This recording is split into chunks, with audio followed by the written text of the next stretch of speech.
Early this morning, probably about 4:30 a.m. Sydney time, there was a 7.4 magnitude earthquake in Guatemala, Central America. And I was checking through Twitter when I woke up this morning, and I saw the tweet information there. My brother still lives over there, so I was trying to find out if he was okay, and you know, I was lucky, was able to get through to him on an SMS, and he confirmed that everything was okay. He was alright, his family was okay, his house was okay, his neighbors were okay, all the rest of our family was okay as well. Luckily no one was affected directly, but still there's you know, a couple of 100,000 people affected, with damaged houses, and you know, roads are blocked by landslides, that sort of thing, you know, and some people are dead, like 40 people, 45 people are confirmed dead. Some people are still missing, which more than likely some of them will be dead eventually. Hopefully some will still be able to be rescued alive. So anyway, looking through Twitter, I saw that the emergency department of whatever emergency preparedness over there, they put out some time ago, last year, they said, you know, prepare for an emergency, you should have a 72-hour bag, and they listed a few items on there, like a radio, a torch, batteries, extra clothes, some water, enough water to look after your family for 72 hours. So that includes, you know, bathing, drinking, cooking, to stay healthy. So basically they listed a few items. I'm trying to remember exactly what they said. I can't remember exactly, but basically, you know, it's a radio, if you can have a radio so you can listen to emergency broadcasts, you know, spare batteries, a torch, some food, something that can be easily cooked, something that can be doesn't need a lot of preparation, something that is packaged in a way that is easily openable, like, you know, in a plastic packet, something that's dehydrated, or in cans. If you have a good can opener, if you're comfortable opening cans, then by all means canned food is good. But the most important thing was, they said you should have a 72-hour bag. Be prepared, you know, at least you'll be okay for the first couple of days, instead of having absolutely nothing if something happened. So I know I have to get my bag ship shape, but this is basically my hunting bag. I just want to do a quick short video on it. This bag will be my 72-hour preparedness bag for any emergency. I know that I have another backpack inside. I'll also do a video on that. That used to be my old hunting bag, but this will be my 72-hour pack. At the moment it's set up for hunting, so I'll show you quickly what I've got. It's a 511 Rush 12. I only bought this about a month ago, bit more than a month and a bit. I absolutely love this bag. It is so comfortable, and it's got so many compartments. You can fit so much gear in it. Really good. I've carried this for 3 days the last time I went hunting, and I carried a lot of gear, a lot of weight, food, you know, water, everything, and it was so comfortable. I can totally recommend it. Check out 511 in Bankstown. I've got in here on the left, I've got a water bottle, which this water is still from when I went hunting.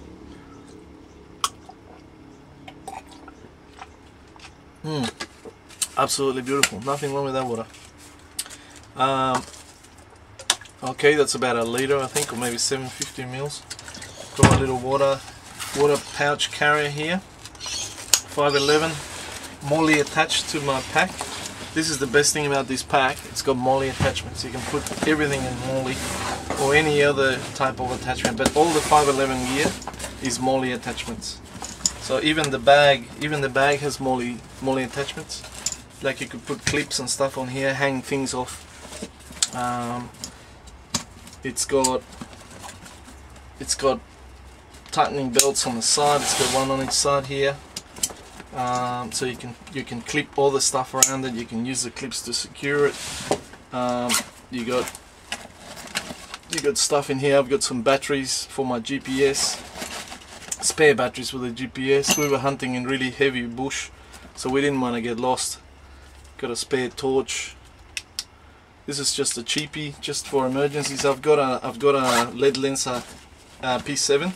That's my main hunting torch that is usually strapped to my side when I go hunting. So in here I've got my Snakebite Kit, which basically this is my Snakebite Kit. You know, people say, oh, why do you do this? You know, what you expect to be bitten by a snake? It's not necessarily because I expect to be bitten by a snake, but it is definitely to be prepared just in case there is a snake bite in the group that I'm in, or if I'm unlucky to be the one that gets bitten, then I know my kit is ready to go. Now, taking into account that out of the top 10 most venomous snakes in the world, Australia has 9. I think it's just a little bit of a precaution to be prepared just in case, you know. I carry compression bandages, I carry crepe bandages, because you never know, you might get bitten twice, you might get bitten on both arms, you know, or one leg and an arm. You know, you're gonna need to have enough bandages. So this is what I carry with me. Got a triangular bandage here. I got a bit of a dressing, which first aid for snakes is wherever you get bitten, you don't wash the venom off, you don't try to clean the wound, you just leave it, put a bandage, some sort of dressing pad on it, and then you start bandaging it. So you bandage all the way down to the end of the limb and then all the way out. The pressure immobilization technique to stop the venom traveling through your blood system and through your lymphatic system to your heart and to your major organs, and that's what kills you. So I carry a couple of bandages, right? Because then once you get to hospital, they can analyze the venom and they know exactly what snake bit you, and they give you the appropriate anti-venom, which will maximize your chances of survival. Now, if you don't do that, then obviously they give you a generic anti-venom, and it may not necessarily save your life, or it might just take longer for you to get better or get back to health. So this is my Snakebite Kit. As you can see, I carry a few bandages. I just think better to have and not need than need and not have. So call me paranoid, call me silly, call me whatever, I don't really care. If a member of my family or my best mate gets bitten, I know I'm ready.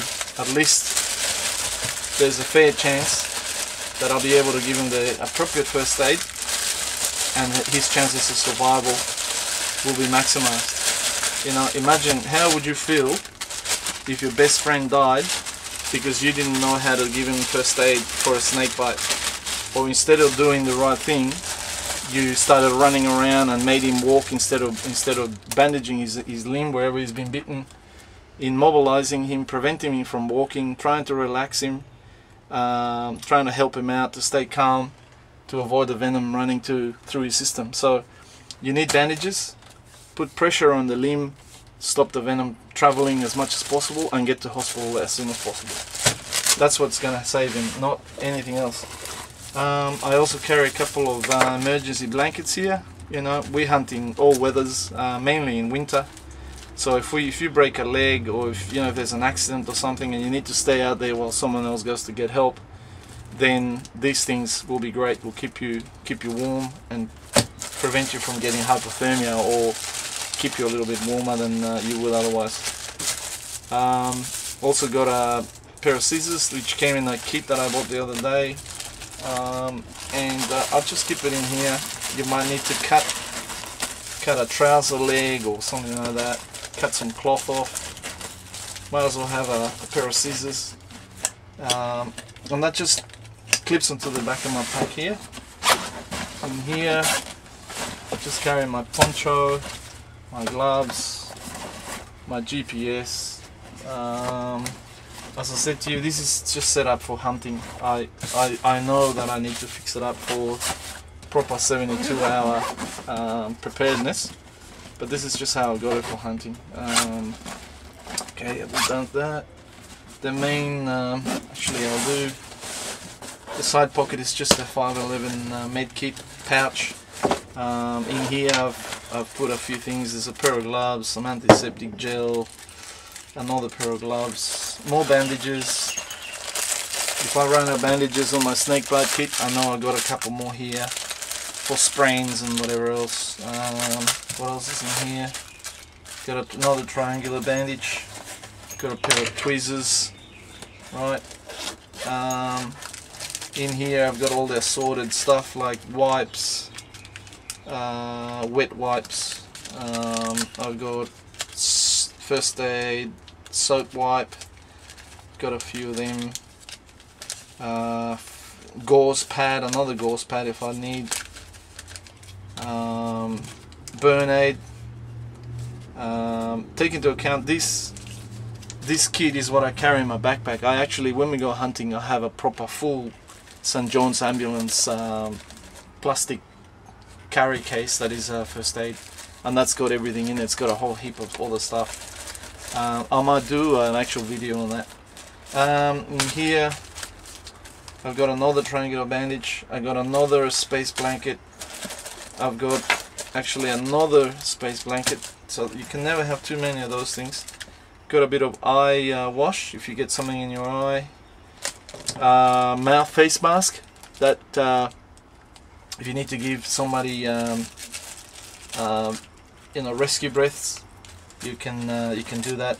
If you don't want to, you know, if there's blood or whatever, you can use these masks, but you know, in the movies they don't use them, so it's up to you if you want to use them or not. Yeah, band-aids, cleansing stuff, bit of tape, and safety pins. So that's basically my first aid kit. Put all this stuff aside. Carry a plastic bag just in case you need one. What else? The main compartment.